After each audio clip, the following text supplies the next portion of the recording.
Welcome to my channel.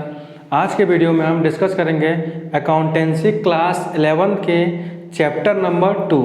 Okay students, accountancy class 11 का chapter number 2 को आज हम डिस्कस करेंगे। इस वीडियो में हमने प्रीवियस वीडियो में चैप्टर 1 को कंप्लीट कर लिया। अब आज के वीडियो में हम चैप्टर 2 को डिस्कस करेंगे। तो चैप्टर 2 का नेम क्या है हमारा? Basic accounting term. Okay, accountancy में क्या होता है, कुछ बेसिक टर्म्स होते हैं, उसको हम डिस्कस करेंगे। तो वन बाय वन डिस्कस करेंगे आपका। तो फर्स्ट दिया है बेसिक टर्म्स में कैपिटल। कैपिटल्स जो टर्म्स हैं, it is very important for business. Means when the any proprietors or owner invest the cash in business on first time, it's called capital. Okay students, when the any proprietors or business invest cash in business in first time for the run business, it is called capital. Means जब कोई owners या proprietor cash business में invest करता है, cash business में लगाता है business को स्टार्ट करने के लिए, तो वह क्या होता है, हमारा कैपिटल होता है। Okay, next drawing. Again when the owners or proprietors withdraw cash from business for personal use, when the any owners or proprietor withdraw cash or goods for personal use, it's called drawing. कोई owners या proprietors अपने business से goods या cash personal use के लिए withdraw करता है, तो वो क्या होता है, बिजनेस का ड्राइंग होता है। Okay, next liabilities. Next is liabilities. हम इस वीडियो में डिस्कस कर रहे हैं अकाउंटिंग टर्म्स में, तो दो टर्म्स है, कैपिटल और ड्राइंग हमने क्लियर किया। थर्ड आपका टर्म्स है लायबिलिटीज। लायबिलिटी मीन्स ओव टू आउटसाइडर। मीन्स बिजनेस के कुछ ऐसे पेमेंट होते हैं जो हमें पे करना होता है, किसी पर्सन को पे करना होता है, तो वो क्या होता है, हमारा लायबिलिटीज होता है। कुछ भी अमाउंट जो हमें किसी पर्सन को या किसी अदर साइड को पे करना होता है, अदर पर्सन को पे करना होता है, वह बिजनेस का लायबिलिटीज होता है। मीन्स कोई डेप्ट क्रिएट हो जाता है, इन फ्यूचर हमें क्या करना है, उसको पेमेंट करना होता है, तो वो बिजनेस का लायबिलिटीज होता है। एग्जाम्पल्स में क्या होता है, सपोज हम किसी पर्सन, सपोज ए कोई पर्सन राम है, उस राम से हमने गुड्स परचेज किया। ओके, राम से हमने गुड्स परचेज किया 10,000 रुपीज़ का। जो गुड्स हमने राम से परचेज किया है 10,000 रुपीज़ का, उसका पेमेंट अभी हम नहीं कर रहे हैं, उसका पेमेंट इन फ्यूचर करेंगे। मीन्स हमने गुड्स परचेज किया ऑन क्रेडिट, राम से गुड्स परचेज किया क्रेडिट फॉर्म पे, उसका पेमेंट हमने बोल दिया राम को कि हम फ्यूचर में पेमेंट करेंगे, तो हमारा क्या इंक्रीज किया, डेप्ट इंक्रीज कर दिया। मीन्स इन फ्यूचर हम राम को पेमेंट करेंगे, तो ये जो क्रिएट हुआ है डेप्ट, यही क्या होता है, बिजनेस का लायबिलिटीज होता है। Okay students, liabilities again discuss कर लेते हैं। लायबिलिटीज मीन्स वो liabilities are those amount which is payment to other. जो अमाउंट बिजनेस में किसी अदर पर्सन को पे करना होता है, वो लायबिलिटीज होता है। वो हमने बताया ना कैसे क्रिएट होता है लायबिलिटीज। किसी पर्सन से हम क्रेडिट पे गुड्स परचेज करेंगे और उसका पेमेंट हम फ्यूचर में करेंगे, तो करेंट टाइम में हमारा क्या इंक्रीज किया, लायबिलिटीज क्रिएट हुआ, लायबिलिटीज इंक्रीज हुआ। तो जो हम फ्यूचर में पेमेंट करेंगे वही हमारा क्या होता है, लायबिलिटीज होता है। ठीक, हम डिस्कस करेंगे लायबिलिटीज के टाइप्स। कुछ लायबिलिटीज के टाइप्स भी होते हैं।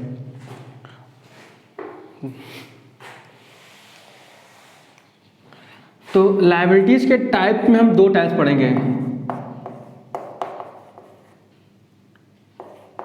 Internal liabilities, second external liabilities. Okay students, जो लायबिलिटीज के टाइप्स में हम देख रहे हैं liabilities two types, internal liabilities, external liabilities. Internal liabilities are those liabilities which is pay to owner or proprietor. Business जो ओनर्स को पे करता है या प्रोप्राइटर को पे करता है या पेमेंट करना रहता है, वह चीज़ क्या होता है, इंटरनल लायबिलिटीज होता है। And external liabilities which amount पे टू अदर या आउटसाइड पर्सन, मीन्स किसी अदर पर्सन से, किसी अदर बिजनेस से हमने क्रेडिट पर गुड्स परचेज किया है, तो जो अमाउंट पे करना होता है ये हमारा कौन सा लायबिलिटीज होता है, एक्सटर्नल लायबिलिटीज होता है। ओके, तो सिंपल सा है, इंटरनल जो बिजनेस के प्रोप्राइटर या ओनर्स को अमाउंट पे करना होता है वो इंटरनल लायबिलिटीज होता है। जो बिजनेस के आउटसाइड पर्सन्स को या बिजनेस को पेमेंट करना होता है वो हमारा एक्सटर्नल लायबिलिटीज होता है। ओके, अब इसमें भी क्या होता है, टाइप्स में आते हैं। ये तो रहा उसका नेचर्स। इसके 2 टाइप्स होते हैं, long term liabilities, next current liabilities. इस नॉन करेंट लायबिलिटीज को और क्या कहते हैं, non current liabilities. Okay students, तो लायबिलिटीज के नेचर थे, 2 टाइप्स के नेचर्स थे, एक इंटरनल लायबिलिटीज था, एक एक्सटर्नल लायबिलिटीज था। इंटरनल में जो अमाउंट पेमेंट करना है ओनर्स को वो हमारा इंटरनल लायबिलिटीज होता है, जो अमाउंट हमें आउटसाइड पर्सन या बिजनेस को पे करना है वो एक्सटर्नल लायबिलिटी होता है। लायबिलिटीज के 2 टाइप्स हम पढ़ेंगे। तो फर्स्ट है लॉन्ग टर्म लायबिलिटीज और non current liabilities, second current liabilities. तो आपका फर्स्ट क्या है, long term liabilities means which long term liability means ऐसा कोई अमाउंट जो हमें लॉन्ग पीरियड में पेमेंट करना होता है, मीन मोर देन 1 ईयर, मीन्स ऐसा कोई अमाउंट जो 1 ईयर के आफ्टर हम पेमेंट करते हैं वो लायबिलिटीज हमारा क्या होता है, लॉन्ग टर्म लायबिलिटी होता है या नॉन करेंट लायबिलिटीज होता है। ओके, और current liabilities are those liabilities which is pay under 1 year या लेस देन 1 ईयर। 1 ईयर के अंदर ही हम जो अमाउंट पे करना होता है वो हमारा क्या होता है, करेंट लायबिलिटीज होता है। स्टूडेंट्स क्लियर, अगेन क्लियर कर लेते हैं। लायबिलिटीज के टाइप्स में 2 टाइप्स है, लॉन्ग टर्म लायबिलिटीज और non current liabilities, second current liabilities. तो जो लॉन्ग टर्म लायबिलिटीज होते हैं means long term liabilities are those liability which is pay to person more than 1 year, means after more than 1 year, means वो 1 साल के बाद जब हम अमाउंट पे करते हैं तो वो हमारा क्या होता है, लॉन्ग टर्म लायबिलिटीज होता है। और 1 ईयर के अंडर में या बिफोर जो अमाउंट हमें पे करना होता है वो क्या होता है, करेंट लायबिलिटीज होता है। क्लियर, नेक्स्ट टॉपिक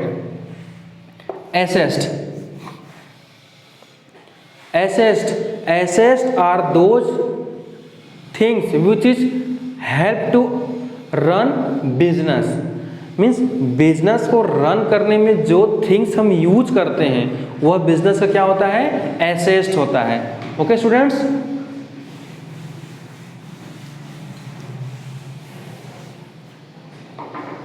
मीन्स हम क्या डिस्कस कर रहे हैं, एसेस्ट को, मीन्स बिजनेस को रन करने में जो हमें असिस्ट करता है, हेल्प करता है वो क्या होता है, बिजनेस का एसेस्ट होता है। फॉर एग्जाम्पल्स, इसका एग्जाम्पल्स लेते हैं, कैश, ओके, मशीन,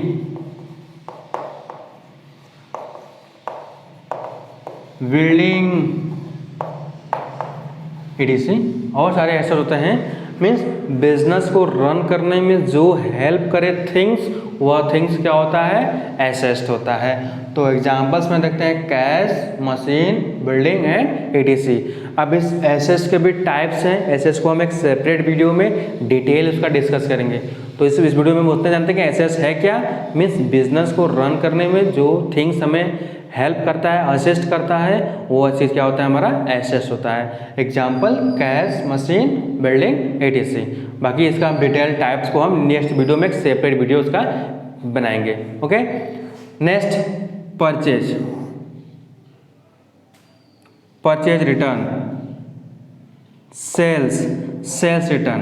परचेज, जो बिजनेस हम करते हैं उस बिजनेस में कोई गुड्स हम बिजनेस में परचेज करके लाते हैं, ठीक है, तो वो गुड्स क्या होता है, हमारा परचेज। मीन्स यह जो गुड्स है ये कहीं से हम लाए होंगे तो ये क्या हमारे लिए है, परचेज होता है। ये गुड्स हम क्या कर रहे हैं, परचेज करके अपने बिजनेस में लाए हैं, तो वो क्या होता है, हमारा परचेज होता है। और सेकेंड, परचेज रिटर्न, ये गुड्स जो परचेज करके हम लाए थे, मार्केट से यूज करने के लिए लाए थे या सेल के पर्पज से जो गुड्स परचेज करके लाए थे, इसमें कुछ डिफेक्टिव हो या कुछ हमारे सैंपल के अकॉर्डिंग ना हो तो इसको हम रिटर्न कर देंगे। जिस पर्सन से हम परचेज करके लाए थे उस पर्सन को रिटर्न कर देंगे, तो ये क्या हो जाएगा, परचेज रिटर्न हो जाएगा। Okay students, next sales. ये जो गुड्स हम परचेज कर रहे हैं, अदरवाइज जो गुड्स हम प्रोड्यूस कर रहे हैं अपने फॉर्म में, उसको किस पर्पस के लिए प्रोड्यूस कर रहे हैं या परचेज कर रहे हैं, रीसेल पर्पस के लिए, सेल पर्पस के लिए। तो ये गुड्स हम परचेज करके लाए, इसमें अपना प्रॉफिट को इंक्लूड करके किसी पर्सन को सेल कर देंगे, ये गुड्स दे देंगे, तो वो क्या होता है, हमारा सेल्स होता है। ठीक, सेल्स करेंगे तो ये हमारा गुड्स हमारे पास से क्या होगा, गोज आउट हो जाएगा। और नेक्स्ट, सेल्स रिटर्न, ये गुड्स हम जिस पर्सन को सेल्स किए होंगे उस पर्सन को हो सकता है डिफेक्टिव या उसके सैंपल अकॉर्डिंग ना हो, तो वह पर्सन हमें क्या कर देगा, रिटर्न कर देगा गुड्स, तो वो क्या होता है, हमारा सेल्स रिटर्न हो जाता है। सिंपल सा। परचेज मीन्स जो गुड्स हम बिजनेस में यूज करते हैं सेल पर्पस के लिए, परचेज करके लाते हैं बिजनेस में, जो कम्स होता है गुड्स वो क्या होता है, परचेज होता है। और उस परचेज में कुछ डिफेक्टिव हो या सैंपल अकॉर्डिंग ना हो तो रिटर्न कर देते हैं, तो परचेज रिटर्न हो जाता है। नेक्स्ट, सेल्स, जो गुड्स हम परचेज करके लाए किस पर्पस के लिए, सेल के लिए, या जो गुड्स हम प्रोड्यूस कर रहे हैं किसके लिए लाए हैं, सेल के लिए, तो ये हमारा क्या होता है, गोज आउट्स होगा। ये सेल क्या होता है हमारे पास से, गोज आउट्स होगा। ये क्या हो गया, सेल्स हो गया। एंड लास्ट, सेल्स रिटर्न, जो गुड्स हमने सेल्स किया है मे भी कुछ डिफेक्टिव हो या सैंपल अकॉर्डिंग ना हो, तो जो कस्टमर ले गया है हमारे पास से, वो क्या करेगा, गुड्स को हमारे पास अगेन रिटर्न कर देगा, तो उस प्रोसेस को क्या करते हैं हम लोग, सेल्स रिटर्न करते हैं। ओके स्टूडेंट्स, आई होप आज का वीडियो आपको समझ में आया होगा। बाकी जो अकाउंटिंग टर्म्स हैं हम उसको नेक्स्ट वीडियो में डिस्कस करते हैं। Thank you.